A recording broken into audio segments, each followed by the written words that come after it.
Coba sekarang boleh tanya soal Islam apa? Gua nanti bisa buktiin paralel sama Bible. Inna ad-dina 'inda Allahil Islam.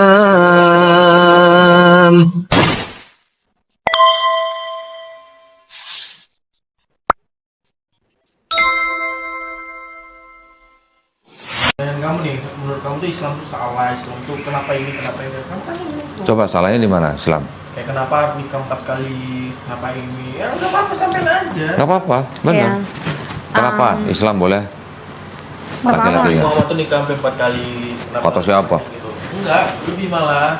Nabi lebih dari 4 Lebih dari 4 ya. Enggak, maksud aku Jadi tuh kalau kayak misalnya gitu. Islam itu kan kalau misalnya ya berpikir dari Kristen dan Islam itu kan durasi dari 600 tahun. iya itu lumayan lama loh. Kenapa baru ada? Baru adanya itu ya yang tahu itu Allah Subhanahu wa taala. Waktunya. Iya. Ya.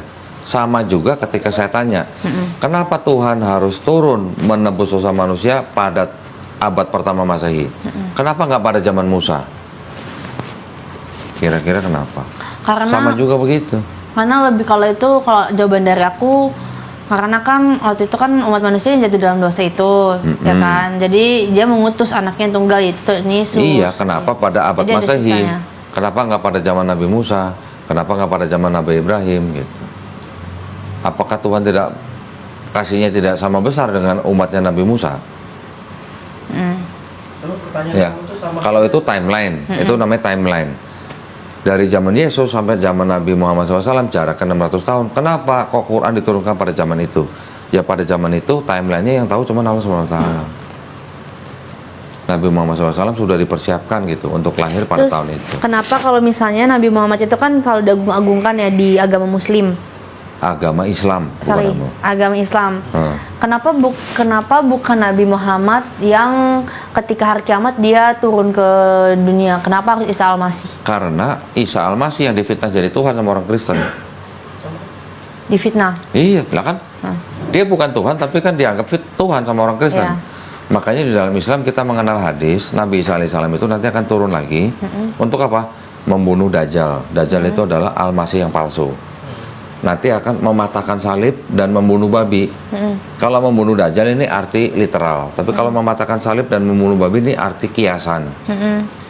Yang hubungannya sama salib dan babi apa? Siapa? Kristen. Kristen. Nah udah itu jawabannya. Untuk membantah fitnahan Kristen terhadap Apakah ada di Al-Quran itu sendiri? hadis.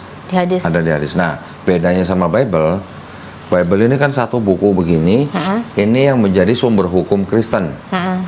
Di luar ini diterima nggak sama gereja? Enggak. Enggak. Buku-buku apokrifa kan banyak, Enggak, ya kan? Nggak diterima. Enggak ada terima. Tapi kalau di Islam, sumber hukum itu ada 4. Yang pertama Quran, yang kedua hadis, tapi yang sohi. Sohi tahu ya? Otentik maksudnya. Keasliannya. Asli gitu, nggak kayak itu tadi pasti tidak asli gitu, nggak diterima sama orang Islam. Yang ketiga kesepakatan para ulama, ijma ulama. Yang keempat kias itu hukum analogi perbandingan gitu. Ini urutannya, yang paling tinggi Quran, kedua hadis sahih, ketiga ijma ulama, baru kias. Hadis yang diterima pun tidak boleh bertentangan dengan Quran. Kalau ada hadis bertentangan sama Quran walaupun dianggap sahih, itu pasti ditolak gitu. Jadi seolah-olah Quran itu adalah undang-undang, petunjuk pelaksananya dari hadis gitu. Undang-undang kan nanti ada petunjuk pelaksanaan biasanya, peraturan pemerintah kah, peraturan gubernur kah, itu biasanya petunjuk pelaksanaan untuk menuju ke undang-undang itu gitu. Jadi Quran itu undang-undangnya, hadis itu adalah petunjuk pelaksanaannya. Di Quran disebutkan lu sholat sehari 5 kali ya gitu. Caranya gimana? Ikutin Nabi. Di Quran di Quran juga disebutin taatilah Allah, taatilah Rasul. Untuk taatilah Allah adalah untuk iman, taatilah Rasul untuk teknisnya gitu. Sholat subuh berapa rakaat, sholat zuhur berapa rakaat, sholat asar dan seterusnya. Kalau zakat bagaimana, kalau puasa bagaimana, yang ngajarin Nabi. Jadi Nabi jadi teladan gitu buat umat Islam. Apa yang dilakukan Nabi itu tertulis di dalam hadis sahih. Itu yang diikutin sama kita. Sumbernya begitu, urutannya begitu. Kalau lu nikah gimana? maharnya bagaimana, itu semua dari hadis sahih. Jadi Quran itu bukan buku catatan sipil gitu. Nabi punya istri siapa, Nabi ini disunat apa enggak, bukan begitu Quran konsepnya. Quran adalah sebuah buku petunjuk gitu. Petunjuk secara umum. Detailnya hadis sahih. Oke. Jadi di agama Islam itu menjamin nggak kalau kita masuk surga? Ada nggak kejamin? Nah, Ada nggak itu kejamin? berarti termasuk taatilah Allah, ya kan? Tadi di Quran kan disebutkan begitu. Allah SWT sendiri udah berfirman, barang siapa yang mulutnya memelihara la ilaha illallah, urusannya surga. Urusannya surga. Sampai di ujung nafas. Sampai di ujung napas dia la ilaha illallah. Makanya orang Islam kalau mau mati ditalkinin. Tahu ya, ditalkinin ya, dibisikin kupingnya la ilaha illallah. Terus gitu. Coba sekarang cobain ya, cobain. Ini bukan mancing, bukan. Mulutnya Angel nggak usah ditutup, tapi coba ngucapin la ilaha illallah. Nggak usah ditutup bibirnya, coba bisa nggak? Maksudnya gimana? Maaf gitu. Ya, ngomong la ilaha illallah, tapi mulutnya nggak usah ditutup. La ilaha illallah. Bisa nggak? Bisa. Tuh. Orang yang lagi sakaratul maut, yang udah mau mati, nggak bisa nutup mulut aja masih bisa ngomong la ilaha illallah. Itu bukti kemurahan Allah SWT supaya orang yang mau bertobat dia masih bisa mengucapkan la ilaha illallah. Ajaib nggak kira-kira? Kira-kira kan sederhana sebenarnya. Orang yang udah mau mati aja bisa ngomong la ilaha illallah walaupun mulutnya nggak ketutup. Jadi kalau di Islam, orang yang memelihara mulutnya la ilaha illallah, dia pasti masuk surga. Nah, konsep apa penebusan dosanya ya di Islam itu nggak ada yang orang harus mati dengan kayu salib. Dosa itu urusannya manusia dengan penciptanya. Di Islam antar sholat aja ini ada bacaan yang bisa menghapus dosa sebelumnya. Gitu. Jadi dari sholat ini ke sholat ini, nanti di sholat ini baca ini, dosa antara sini sampai sini hapus, diampunin. Habis sholat ini yang di sini baca surat ini misalnya, dosa antara ini sama sholat sebelumnya dihapus. Nggak usah sampai urusannya ke belakang-belakang, cuman urusan antar sholat aja diampuni gitu. Jadi orang yang menjaga sholatnya, menjaga amal baiknya, nggak usah mesti minta ampun yang jauh-jauh ke belakang. Antar sholat aja diampunin gitu. Itu malah lebih apa namanya? Jadi kita terjamin di antara dua sholat gitu. Ya. Konsepnya begitu. Dan konsepnya di Islam gini. Setiap manusia yang lahir, setiap manusia itu sebenarnya fitrah. Fitrah itu artinya apa? Bukan suci ya. Bisa sih suci tapi kurang tepat. Fitrah itu artinya sifat asalnya. Sifat asalnya manusia itu sebenarnya muslim. Ingat ya, tadi muslim artinya apa? Orang yang berserah diri kepada penciptanya. Angel dulu lahir jadi bayi bisa apa? Kan nggak bisa apa-apa.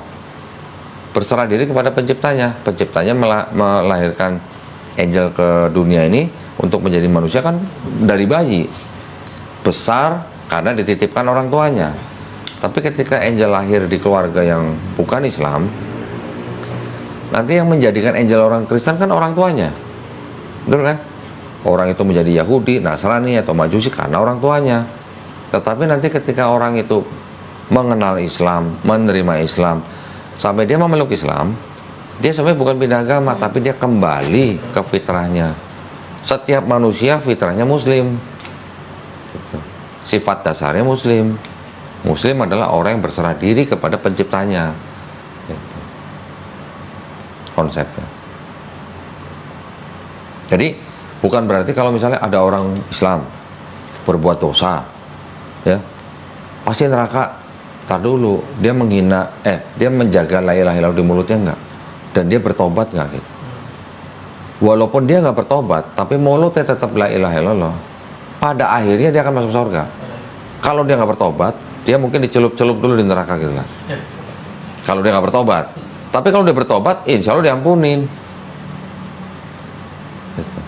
Apalagi dia menjaga sholatnya dengan amalan tertentu yang bisa menghapuskan dosa cuman antar sholat gitu.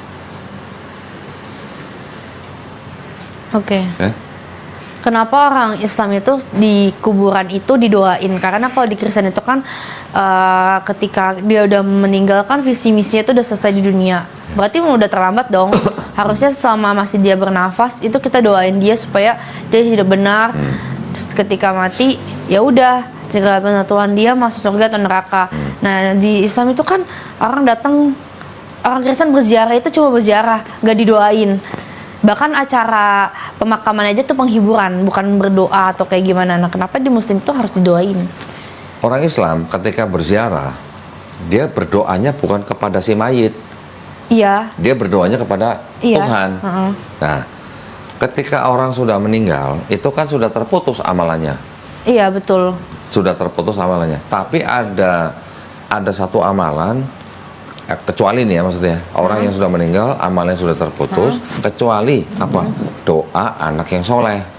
Doa anak yang soleh ini bisa istilahnya apa ya? Membuat si ahli kubur ini nyaman di sana, diampunin dosanya, gitu loh. Doa dari manusia yang masih hidup nih. Tapi kalau orang tuanya misalnya bukan Islam, si manusia yang Muslim ini yang ziarah kepada orang tuanya yang sudah meninggal dan orang tuanya bukan Islam, si anak ini nggak boleh doain walaupun dia berdoa kepada Allah SWT. Nggak boleh doain karena orang tuanya bukan Islam. Jadi konsepnya orang Islam berdoa di kubur itu bukan berdoa kepada ahli kuburnya, tapi berdoanya kepada Allah SWT untuk mengampuni dosanya si mayit, untuk melapangkan kuburnya, gitu-gitu. Dan nggak ada salahnya. Salahnya di mana? Salahnya kalau menurut kita agak aneh aja karena kan nyawanya udah Betul. diambil Tuhan. Betul. Ibaratnya ya udah nih gue ambil gitu kan. Kenapa Ruhnya. rohnya udah diambil, terus kenapa masih doain? Harusnya selama dia masih hidup di dunia. Makanya kan kalau di Kristen itu tuh ada ayatnya tuh perjalananku sudah selesai Ya. gitu kan. Di Kristen ada nggak kata syafaat? Doa syafaat ada. Pernah dengar? Pernah ada. Apa bedanya doa syafaat sama kita berdoa kepada Tuhan untuk keluarga kita yang Syafaat sudah itu meninggal? lebih kayak doa rame-rame. Iya. Heeh. Tapi artinya syafaat apa tau nggak? Nggak tahu. Sama juga, bisa masuk ke dalam konteks mendoakan orang yang sudah meninggal, tapi kita berdoanya kepada Tuhan, bukan kepada yang meninggal.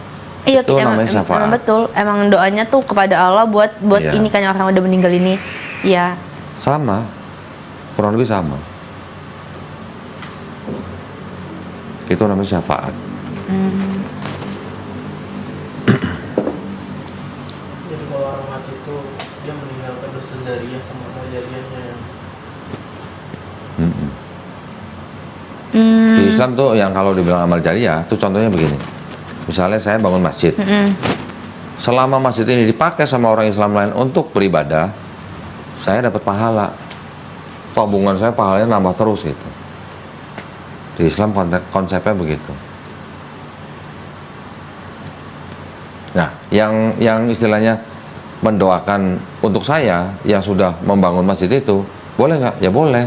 Supaya saya bertambah-tambah lagi kenikmatan, kenyamanan di sana. Nggak ada salahnya.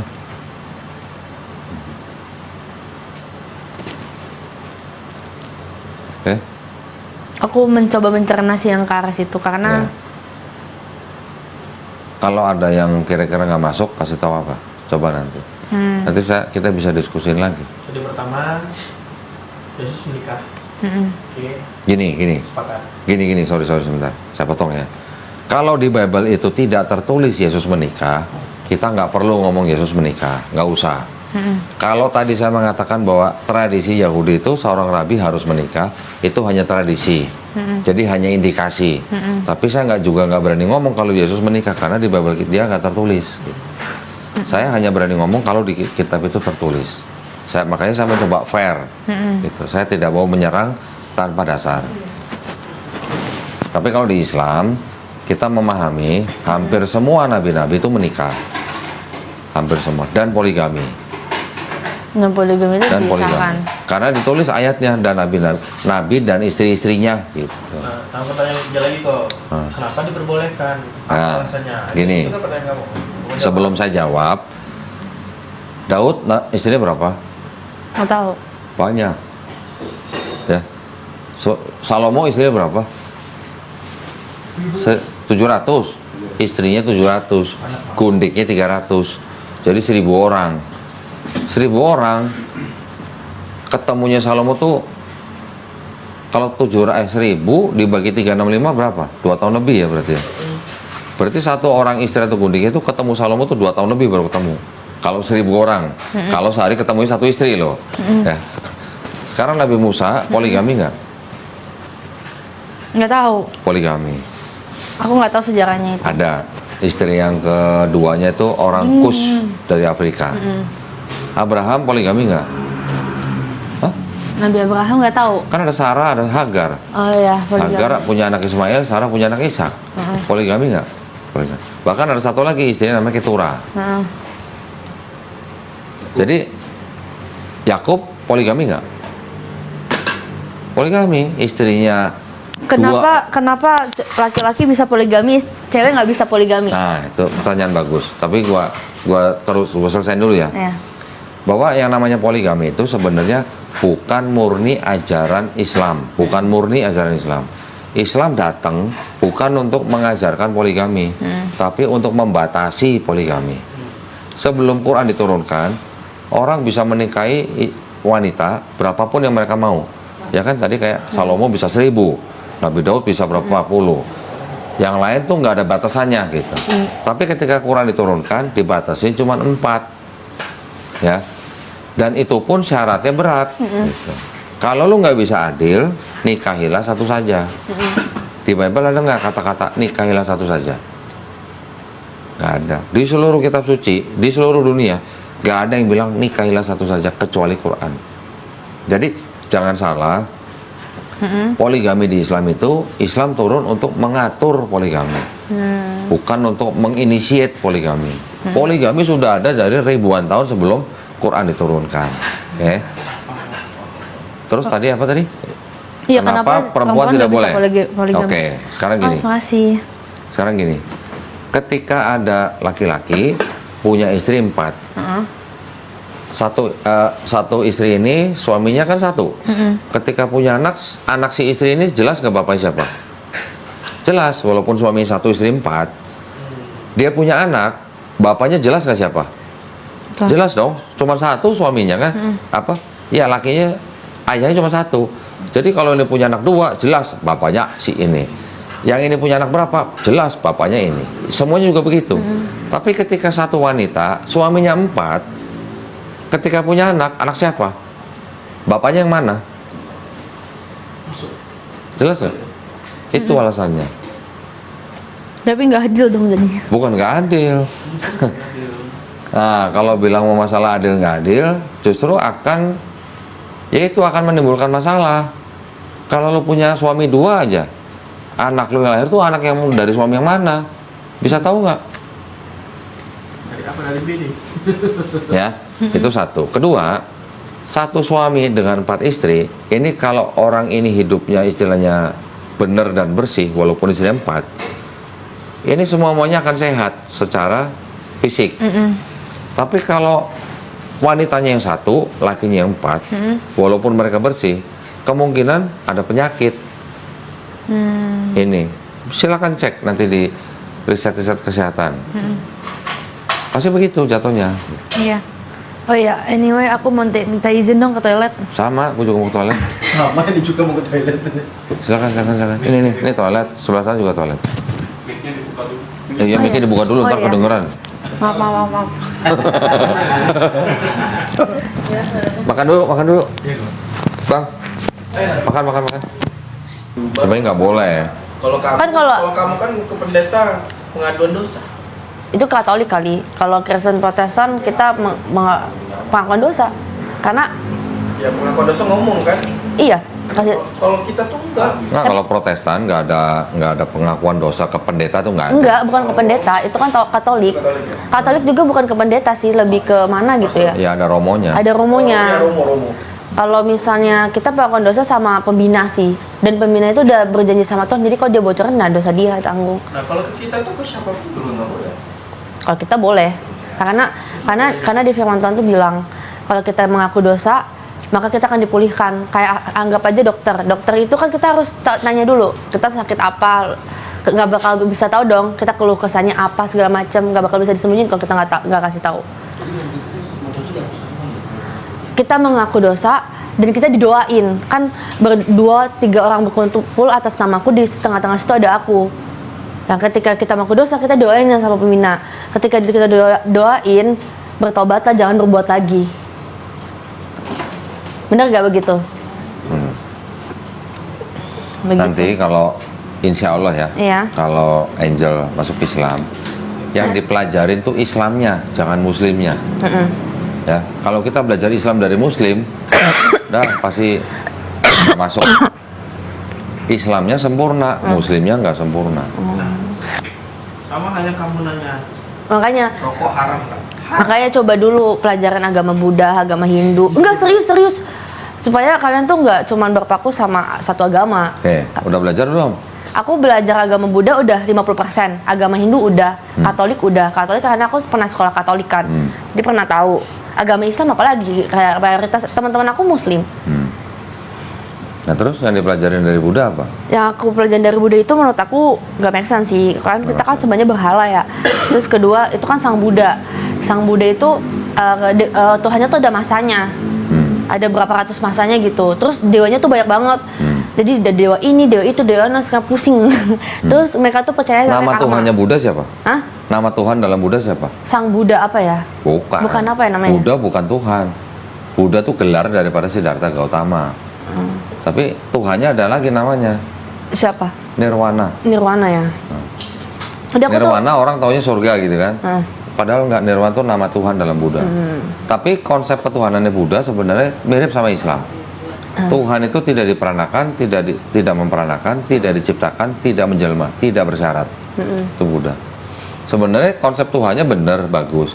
Cuman Buddha masih mengenal dewa-dewa. Iya, dewa-dewa. Jadi nggak bisa disebut monoteis. Gitu. Iya. Kalau monoteis kan Tuhan cuma satu, udah nggak ada lain. Kristen bisa disebutkan setengah monoteis, setengah politeis. Kristen, karena monoteisnya dari Yahudi, politeisme dari Perjanjian Baru. Hindu apalagi, Hindu mungkin bisa disebut politeis. Sama mereka tuh percaya karma sih. Jadi karma baik dan karma buruk udah itu Ya. doang. Kalau Hindu ya Yahudi udah belajar. Yahudi. Ya ini Tanakh ini. Tanakh itu murni monoteis, sama seperti Islam. Ya. Hindu tadi walaupun Hindu juga mengakunya Tuhannya satu, tidak boleh digambar, segala macam. Jadi ajarannya Hindu sebenarnya monoteis, tapi setelah ke bawah-bawah pengikutnya menciptakan konsep yang boleh menyembah dewa apa aja gitu. Makanya aku tuh suka mempelajari agama-agama lain kayak agama Muslim, agama Buddha, Hindu, bahkan ateis pun aku belajar. Kenapa ada ateis? Asal mulanya tuh kenapa? Sekarang dari semua itu, yang resikonya paling kecil agama apa? Dalam hal apa? Dalam hal keselamatan. Dalam hal keselamatan, resiko paling kecil Resiko paling kecil yang agama nggak bisa apa? selamat gitu. Yang bisa selamat. Yang bisa selamat. Yang nggak rugi lah gitu. Ataupun kalau ruginya paling kecil gitu. Agama apa kan? Yang bisa menjamin sih di agama Kristen. Menjamin. Iya. Oke. Karena kan kalau di Islam itu ya Allah berikanlah aku jalan yang lurus. Sedangkan di Kristen itu akulah jalan kebenaran dan hidup. Oke. Tidak. Sekarang jalannya bangsa Israel ketika Nabi Musa siapa? Bagaimana? Jalan keselamatannya bangsa Israel ketika dipimpin sama Nabi Musa, jalan keselamatannya siapa?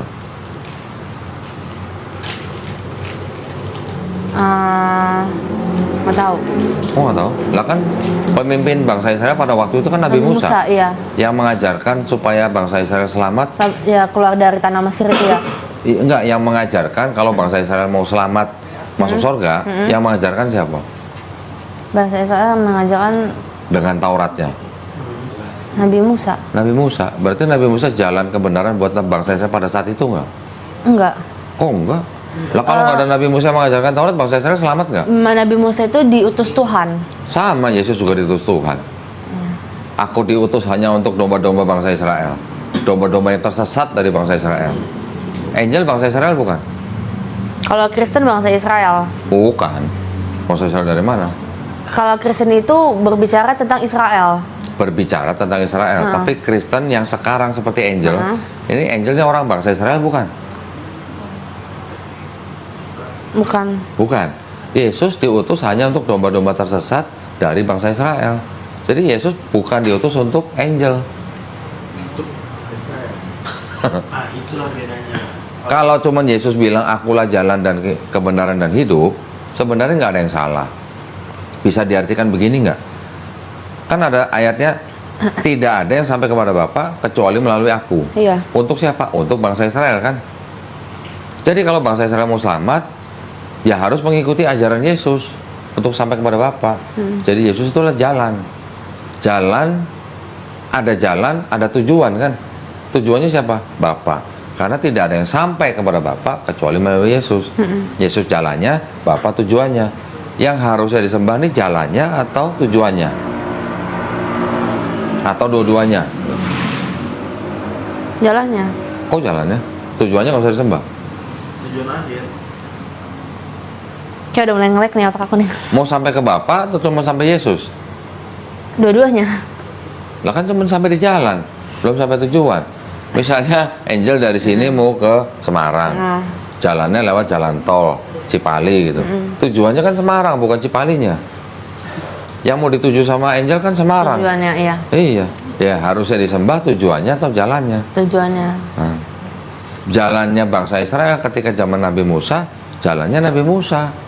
Untuk kepada siapa? Untuk kepada Allah gitu. Tapi waktu kejadian Musa itu setelah Yesus itu udah bangkit dari itu kan, Musa. ya kejadian maksudnya terjadinya Nabi Musa itu, ini aku lupa soal sejarah ini yang Nabi Musa bantu keluar bantu orang Israel keluar dari tanah Mesir. Sudah ada Yesus belum? Iya, Belum kan? belum ada Yesus ya. Ya belum lah, jauh banget jaraknya 1300 tahun. Aku nggak tahu soal itu soalnya. Jauh banget. Bangsa Israel, Nabi Musa hidup kira-kira abad 15, abad 14. Yesus baru abad pertama Masehi. Jaraknya 1300-1400 tahun.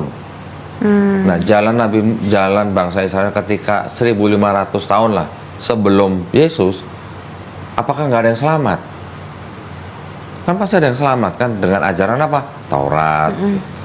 Taurat mengajarkan sampai 613 mitzvot gitu, untuk bisa selamat sampai kepada Tuhan. Itu jalannya itu. Jadi ungkapan jalan sih sebenarnya nggak ada yang salah. Kita mau naik Gunung Merapi, waktu itu ada Mbah Marijan ya. Kalau nggak lewat Mbah Marijan sampai nggak Gunung Merapi? Nggak sampai. Ya, Mbah Marijan itulah penunjuk jalan untuk sampai ke puncak Gunung Merapi. Yesus juga bisa dianggap sebagai penunjuk jalan untuk sampai kepada Bapa. Salahnya di mana? Nggak salah. Tapi kenapa Kristen menyembah Yesus ya bukan Bapaknya? Gitu. Itu selalu aku sampein kok, dan dia putar-putarnya selalu ya namanya Tritunggal itu. Itu namanya sudah doktrin. Nah sekarang gua tanya, Tuhannya Angel ada berapa? Satu. Tapi kan pribadinya ada 3. Ada Bapa, Yesus, Roh Kudus. Ketika Yesus dibaptis, Yesus di mana? Ketika Yesus dibaptis dia di Sungai Yordan. Sungai Yordan. Roh Kudus turun Iya. dalam bentuk Roh. burung merpati. Burung mati, iya burung mati. Ada suara di langit. Iya. Inilah anakku yang kukasihi. Iya. Ada Yesus di Sungai Yordan, ada burung merpati Roh Kudus, ada suara di langit. Berapa Tuhannya? Mau satu juga? Bareng nih, nongolnya bareng nih. Ya kan? Nongol bareng, terus mau bilang Tuhan satu. Berapa Tuhannya? Kalau nongolnya sendiri-sendiri, kita masih bisa bilang Yesus dipimpin Roh Kudus, misalnya. Bapak yang mengutus Yesus, tapi itu Bapak menjelma jadi Yesus. Tapi kalau nongol bareng dengan akal sehat, itu Tuhannya berapa? Bisa nyebar gitu jadi 3. Apakah berarti itu namanya multiplikasi? Bertambah banyak seperti sel gitu atau gimana? Doktrin kamu tuh terlalu dalam, saya tentang memaksakan Tritunggal itu terlalu maksa sebenarnya. Nah, sekarang kalau dibilang Tritunggal pribadinya kan 3. Kenapa berhenti di angka 3? Kenapa nggak 5? Kenapa nggak 100? Kenapa 3 mentok gitu? Kira-kira kenapa? Nggak tahu. Nggak tahu. Itu sebenarnya berasal dari keyakinan orang-orang sebelum Yesus, ratusan bahkan ribuan tahun, yang mana orang-orang zaman dulu sebelum ada Yesus sudah menyembah dewa-dewa yang triad gitu. Triad itu artinya 3 tapi 1. Di Sumeria dewanya 3 tapi 1. Di Babilonia dewanya 3 tapi 1. Di Persia dewanya 3 tapi 1. Di India ada Trimurti, ya kan? 3 tapi 1. Di Mesir juga ada 3 dewa tapi 1. Osiris, Horus, Isis. Di Eropa nanti ada Dewi Madonna, badannya 1, mukanya 3. Kenapa semuanya 3 gitu? Kenapa nggak ada yang 20, nggak ada yang 50 gitu? Karena ada konsep seorang filsuf Yunani namanya Aristoteles ngomong, menurut orang-orang Pitagoras, alam semesta ini dibatasi dengan 3, awal, tengah, akhir. Kami, Aristoteles ini bilang, kami menggunakan hukum itu untuk menyembah dewa-dewa kami. Jadi sebelum ada Yesus sudah 3 semua. Ribuan tahun sebelumnya. Jadi Kristen konsepnya sebenarnya nggak ada bedanya sama yang sebelumnya. Cuman kalau dulu sebut dewa, yang Yesus sebut Tuhan. Bahasa Inggrisnya dewa apa? Dewa itu Bahasa Inggrisnya? atau God ya? God juga. God, ya. Bahasa Inggrisnya Tuhan apa? Lord. Lord bisa, tapi enggak. Sebenarnya Lord itu lebih tepat diterjemahkan Tuhan. Kalau Tuhan dalam bahasa Inggrisnya apa? God. God juga. Jadi God sama Tuhan sama dewa bahasa Inggrisnya itu sama. Yang membedakan cuma ada huruf G besar, ada huruf G kecil kan. Itu sifatnya hanya ilahi lah disebutnya. Jadi dewa zaman dulu sama Tuhan zaman sekarang sebenarnya pengertiannya sama kurang lebih. Itu. Nah, Kristen kenapa cuma 3? Karena mengikuti dan meneruskan agama-agama yang sebelumnya, yang misteri itu. Sebelum ada Yesus, sudah ada 16 dewa yang disalib dan bangkit menjadi Tuhan. Sudah ada. Ini bukunya nih. Perutnya udah sakit dia. Hah? Perutnya udah sakit. Oh, perut sakit. Mau pulang? Mana bu? Ini. Artinya apa tuh? The world The word 16 crucified saviors. Nah, 16 juru selamat dunia yang disalib kekristenan sebelum Yesus. Jadi Kristen itu hanya penerus agama-agama yang menyembah dewa yang sudah mati disalib kemudian bangkit menjadi Tuhan. Siapa aja, macam-macam, ada Horus, ada Krishna, ada Mitra dan sebagainya. Berarti ini kok udah pelajaran semua ya? Ya udah. Kalau belum ya nggak mungkin. Nggak berani ngomong saya. Ya walaupun ada yang ngebantah buku ini, ya setiap orang kan punya data, Iya. gitu. Tinggal orang yang punya ngebantah ini punya data apa enggak, gitu. Dan saya kan tadi sudah membuktikan bahwa perjanjian lamanya Kristen itu asalnya punya Yahudi, yang konteksnya diperkosa sama orang-orang Kristen. Sebenarnya nubuat itu untuk untuk Hezekia, untuk bangsa Israel, tapi oleh orang Kristen dimaknai itu untuk Yesus, semuanya dulu untuk Yesus.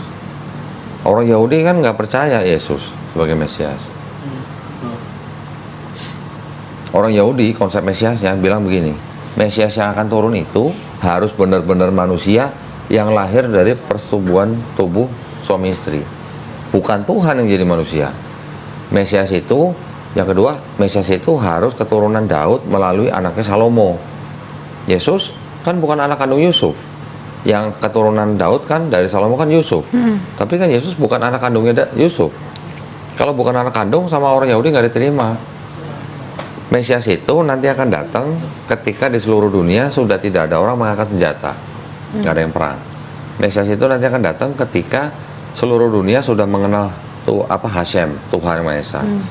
Dan juga orang Yahudi bilang Mesias itu yang akan datang, bukan datang menyelesaikan misi, pergi, datang lagi, itu bukan begitu. Datang cukup sekali menjadi raja bangsa Israel. Bedanya di situ. Jadi konsep Mesiasnya di Yahudi sama konsep Mesiasnya di Kristen itu beda. Makanya saya bilang Kristen membaca kitabnya orang Yahudi yang terjemahannya sudah diubah-ubah menjadi Septuaginta, kemudian baru dijadikan kitabnya orang Kristen. Jadi nubuat-nubuat yang dianggap untuk Yesus itu dibantah total sama yang Yahudi. Nah sekarang yang punya kitab Yahudi, berarti yang berhak menafsirkan siapa? Ya harusnya orang Yahudi. Gitu. Makanya saya bilang Kristen memperkosa konteks yang ada di dalam tanah menjadi nubuat untuk Yesus. Gitu. Tapi sebelumnya kok pernah debat gak sama pendeta-pendeta atau ahli Taurat lainnya? Banyak. Baru kemarin debat sama pendeta yang udah 13 tahun belajar teologi. Ketika saya sebutin akhirnya dia malah nggak tahu. Malah saya ngasih tahu. Pendeta 13 tahun belajar STT. Terus gimana? Apakah dia mualaf? Enggak, saya kalau debat sama pendeta, saya tidak pernah pengen memualafkan siapa-siapa. Di Islam kita punya konsep hidayah. Itu yang punya cuma Allah SWT, bukan kita. Seorang pendeta bisa saya permalukan dari kitabnya sendiri. Tapi apakah dia langsung terima hidayah? Enggak, belum tentu. Pendeta hidupnya udah enak, ibaratnya begitu. Perpuluhan udah gede. Saya nggak menargetkan pendetanya untuk jadi muslim, enggak. Kalau dia masuk Islam, alhamdulillah. Enggak juga nggak apa-apa, yang penting kita sudah memberitahu. Yang nonton, nanti nonton debat, masuk Islam gara-gara nonton debat saya, banyak. Udah banyak. Datang ke sini bersahadat karena nonton video debat saya. Orang yang nonton dengan hati yang kosong, artinya hati yang terbuka, nggak pakai baju Kristen, nggak pakai baju Islam. Orang yang nonton dengan kondisi pikiran seperti itu bisa menilai yang mana yang muter-muter, yang mana asumsi, yang mana yang pakai data. Saya kalau debat bawanya nggak sekoper segini, 3 koper saya bawa semua. Saya bisa tunjukin satu-satu. Saya bisa bantah semua yang dibilang nubuat buat Yesus dengan bahasa Ibraninya sekalipun. Gitu. Karena saya udah pelajarin. Kalau saya nggak pelajarin, saya nggak berani ngomong. Sampai sekarang aja saya nggak berani ngomong di dalam kitab ini ada ayat palsu. Yang ngomong tadi Angel sendiri bukan gua. Tulisannya cuman pasti tidak asli. Gitu. Ya kalau pasti tidak asli, bagaimana kita mau menyandarkan keselamatan kita? Ini urusannya dunia akhirat loh. Ya, tapi sekarang tadi kenapa saya tanya, yang mana yang kira-kira yang ruginya paling kecil? Ya, maksudnya gini.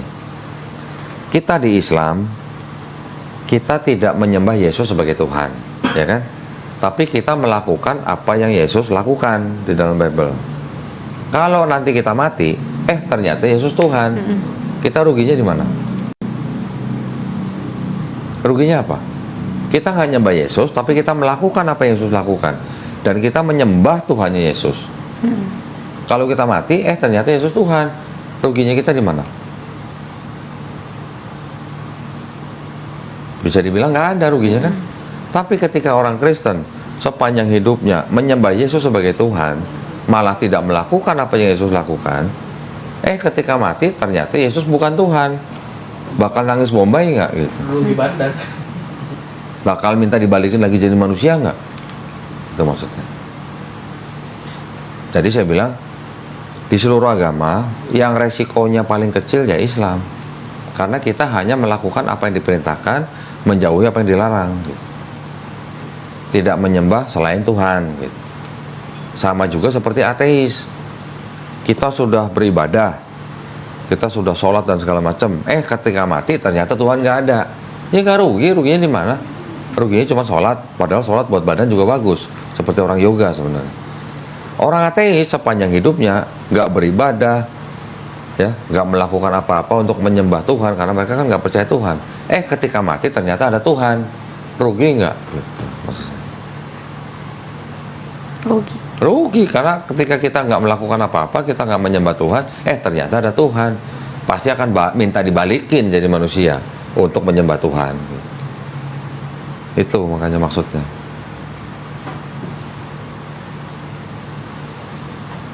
Nah, pertanyaan saya tadi saya balikin lagi. Angel sebenarnya ini mau ngikutin Yesus atau mau ngikutin Paulus? Karena saya bisa buktikan ajaran Paulus beda dengan ajaran Yesus. Iya. Kalau ajaran beda, kalau Yesus bilang nanti akan ada nabi palsu, nah saya tanya, nabi palsu tuh ajarannya harusnya sama nggak dengan Yesus? Kalau sama, berarti bukan nabi palsu. Nabi Muhammad SAW ajarannya nggak ada yang beda dengan Yesus. Malah kita yang melakukan ya, sunat juga, nggak makan babi juga, sholat juga, puasa juga, malah dikafani juga, malah kita juga ikuti baptis. Islam juga dibaptis loh. Gimana caranya? Mandi besar namanya. Kalau orang Yahudi dibaptis nyebur kolam, seluruh tubuh masuk air. Orang Islam gantinya baptis itu untuk dengan mandi besar. Tapi maknanya sama, maknanya hanya untuk penyucian. Misalnya orang najis gitu, orang junub misalnya, habis berhubungan badan suami istri, najis kan, junub, dia cara menyucikan dengan mandi besar. Sama seperti orang Yahudi. Orang Yahudi menyucikan dirinya juga dengan baptis. Tapi orang Kristen baptisnya kan beda maknanya. Ditenggelamkan, yang lama sudah mati, yang baru hidup kembali sebagai pernyataan iman gitu. Kan berarti beda baptisnya Yahudi, baptis Kristen sama baptis ke Islam. Padahal kalau di Islam kita baptis hanya dengan mandi besar, mungkin karena di Arab Saudi susah air gitu. Cukup dengan mandi, gitu. Nggak masuk kolam gitu. Kalau di Arab Saudi banyak air, mungkin ya kita juga akan baptis nyebur kolam. Setiap rumah ada kolam. Beda di situ. Jadi, Udah cukup paham lah. Paham ya? Iya. jadi keimanan kamu maunya gimana? Mau bersyahadat kok? Nanti ya, kalau misalnya memang sudah mengimani Islam, jangan takut, aduh nanti kalau gue Islam gimana dong, nanti gue belajarnya gimana, nggak usah mikirin yang begitu. Atau mikir, aduh nanti kalau gue masuk Islam, nanti gue berantem sama bokap pun. Yang belum tentu terjadi, nggak usah dipikirin dulu. Ya. Yang penting, ini kan masalah hidup dan mati nih, masalah surga dan neraka nih.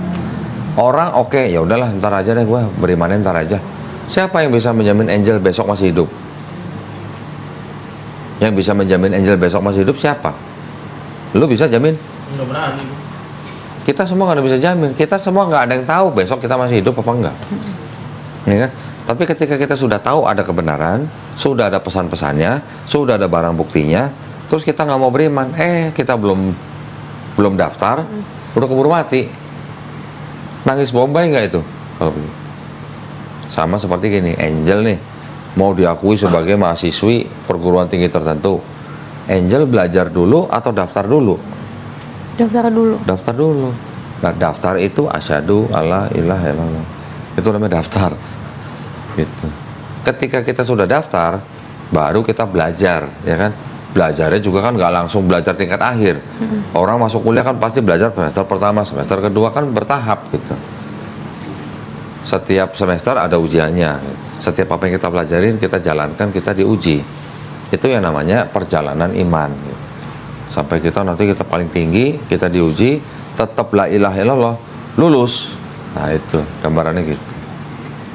Jaminannya tetap surga. Ini kalau kita bicara iman gitu ya.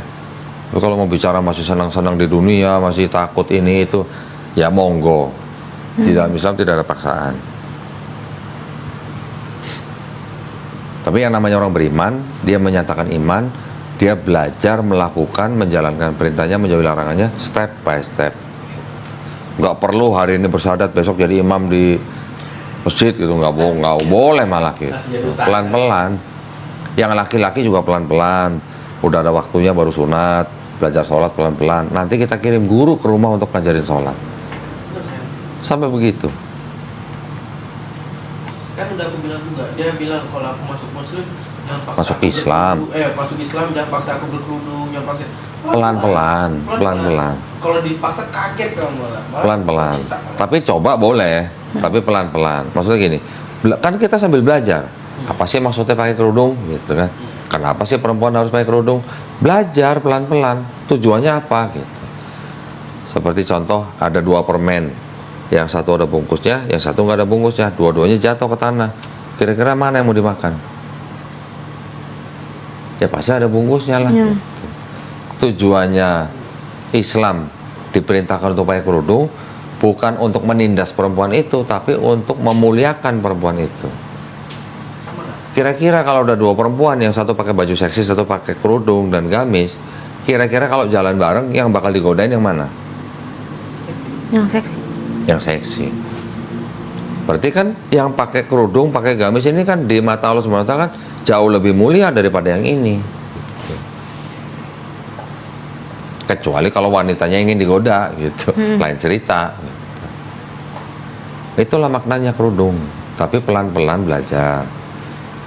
Misalnya contoh begini, kemarin ada belum lama ya ibu-ibu diskusi sama saya di WA 2 jam, akhirnya dia mau syahadat. Setelah bersyahadat saya tanya, Bu kerja di mana? Saya kerjanya di pabrik bir kok gitu. pabrik bir kerjanya. Apa saya langsung suruh dia keluar? Ibu harus keluar, bir haram. Ya enggak lah, nafkahnya dia di situ. Pelan-pelan, Bu, pelan-pelan ya Bu ya. Cari pekerjaan yang nah, kalau ada rentenir misalnya, rentenir terus syahadat masuk Islam, apa saya suruh langsung dia harus lepas rentenirnya? Dia makannya cuma dari situ? Ya enggak, pelan-pelan, kita ajarin pelan-pelan. Pak, riba tuh gini, dosanya begini, pelan-pelan. Tapi Bapak, kalau itu masih jadi nafkah Bapak, ya udah jalanin dulu sampai bisa dapat pekerjaan yang lebih baik. Gitu caranya. Jadi orang yang baru masuk Islam itu seperti orang yang dikasih grace period, tau nggak? Waktu tenggang gitulah, yang tidak dihisap gitu. Kira-kira gitu. Jangan terlalu takut dengan apa yang belum tentu terjadi. Kita ada yayasan, kita bantu orang-orang yang baru masuk Islam, sampai ke bantuan hukum pun kita sediain. Misalnya ada yang butuh cerai, butuh pengacara, kita sediain gratis, nggak ada yang bayar. Sunat gratis, belajar Iqra gratis, semuanya. Kalau misal kok dia muslim, masuk Islam nih, ya. Untuk ijab kabulnya nggak bisa bapaknya juga kan? Bapaknya dia Iya. nggak bisa. Karena syarat ijab kabul harus muslim kan? Iya, Jadi wali hakim harus. wali hakim bisa. Gampang, tinggal kau aja, disediain wali hakim. Jadi apapun. Islam itu agama yang dimudahkan, bukan agama yang gampangan ya, tapi agama yang memudahkan orang yang menjalankan. Contoh misalnya di suatu tempat nggak ada air, gimana caranya? Gak bisa wudhu, bisa dengan tayamum, wudhu debu.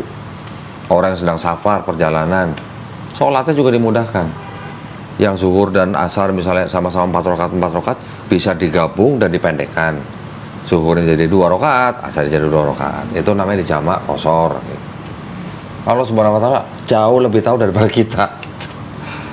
Jauh lebih tahu. Kenapa kita diperintah sholat? Karena sholat itu berguna buat kita. Berguna buat apanya? Berguna buat tubuh kita, juga berguna buat otak kita. Yang tahu siapa? Yang ciptain kita gitu. Puasa berguna nggak? Berguna. Yang lebih tahu kan yang menciptakan kita. Kita makan dalam setahun, 1 bulan puasa, itu kan sama juga dengan detoksifikasi. Kita sakit perut apa misalnya, ke dokter, kita bayar nih 500.000. Dokternya bilang, Bapak puasa ya besok ya. Kita bayar suruh puasa. Ini ada yang memerintahkan kita puasa, kita nggak bayar. Lebih tahu mana dokter sama yang nyiptain manusia gitu. Jadi tolong dibedain ajaran Islam dan Muslim. Muslim nggak ada yang sempurna, kecuali Nabi Muhammad SAW. Nah itu baru dong kecuali Nabi Muhammad SAW. Ya udah daftar aja yuk. Daftar kan? Iya, Iya. daftar dulu. Iya. Iya. Daftar dulu kan, bilang daftar dulu baru Iya. belajar. Belajarnya pelan-pelan. Boleh. Belajarnya kan pelan-pelan. Iya.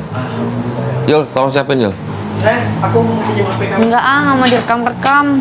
Oke, baik. Bismillahirrahmanirrahim. Assalamualaikum warahmatullahi wabarakatuh. Alhamdulillahirrabbilalamin. Wassalatu wassalamu ala rasulillah. Berjumpa kembali di channel Dolitan pada malam hari ini. Ini udah 1:30 malam ini. Alhamdulillah di depan saya ada saudari Vidya Angelin Bakri, betul ya?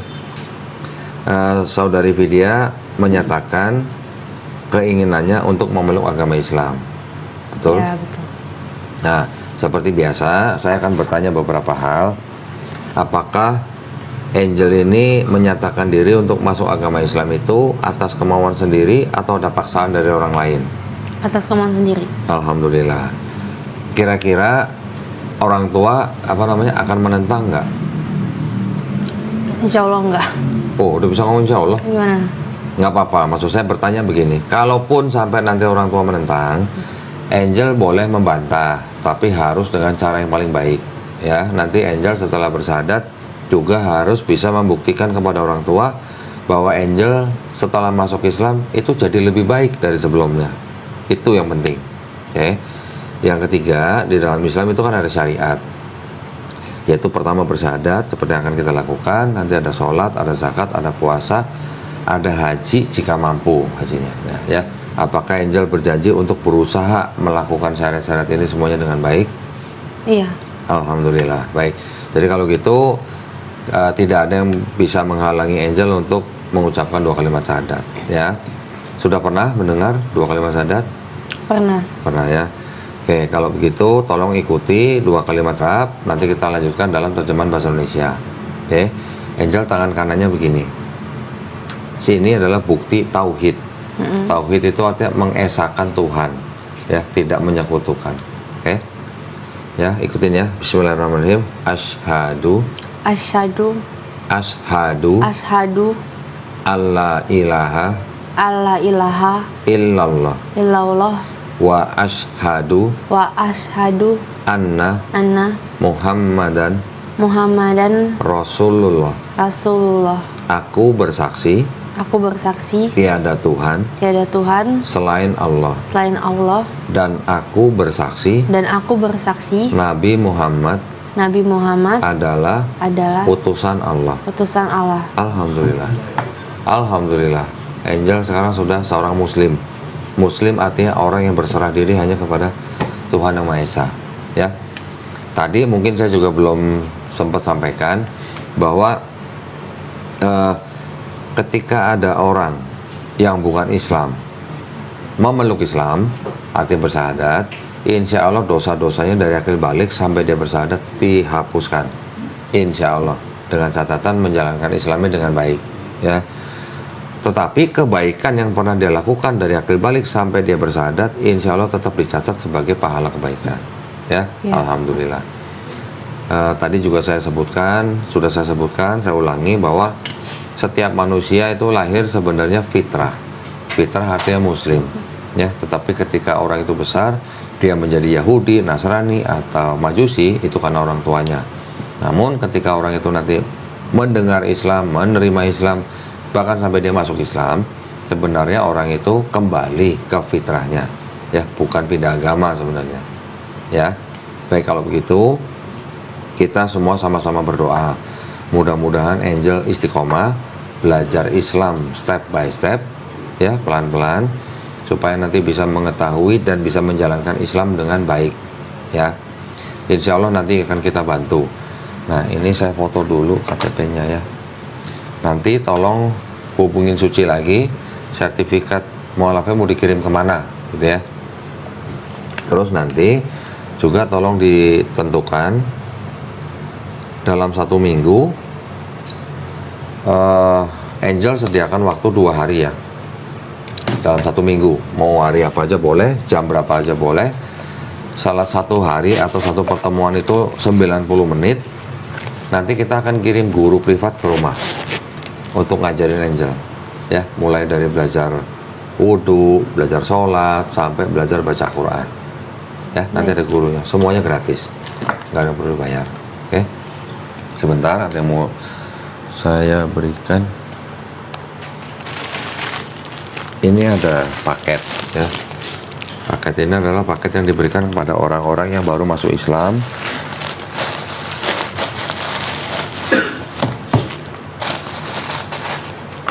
Ini ada buku tuntunan sholat. Nanti sambil menunggu jadwal untuk belajar, ini dibaca. Ini ada buku kecil, buku praktis sifat sholat Nabi Muhammad SAW. Ini ada buku Iqra, nanti yang dipakai untuk ngajarin Angel belajar huruf-huruf Arab, huruf-huruf hijaiyah, ya.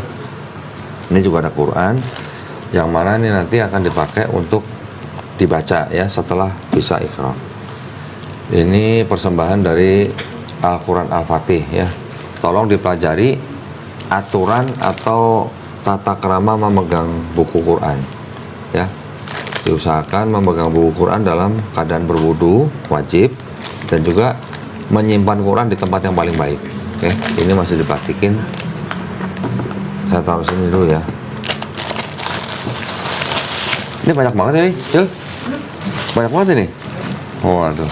Ini ada sajadah untuk praktek sholat, ada contekannya, ada bacaan untuk dibaca ketika belajar sholat, ya. Ini ada kerudung nih nanti, ya. Ini ada mukena juga nih. Nah, ya, komplit. Ini ada mukena untuk sholat. Ini ada yang lain, saya masukin jadi satu aja. Ini saya masukin. Satu lagi.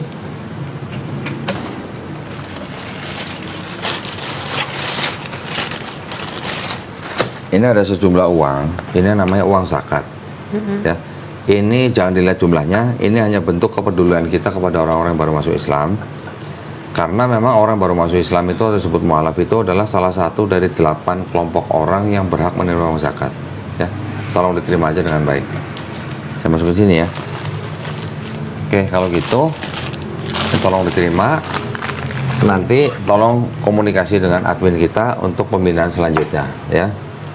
Nah, untuk menutup kita sama-sama berdoa, mudah-mudahan kita semuanya dilindungi dan dirahmati Allah Subhanahu wa taala, dan juga insya Allah kita dijadikan golongan manusia yang mengikuti apa yang sudah diturunkan Allah Subhanahu wa taala melalui Rasulnya. Ya. Dan insya Allah kita juga menjadi golongan manusia yang menyaksikan keesaan Allah Subhanahu wa taala ya.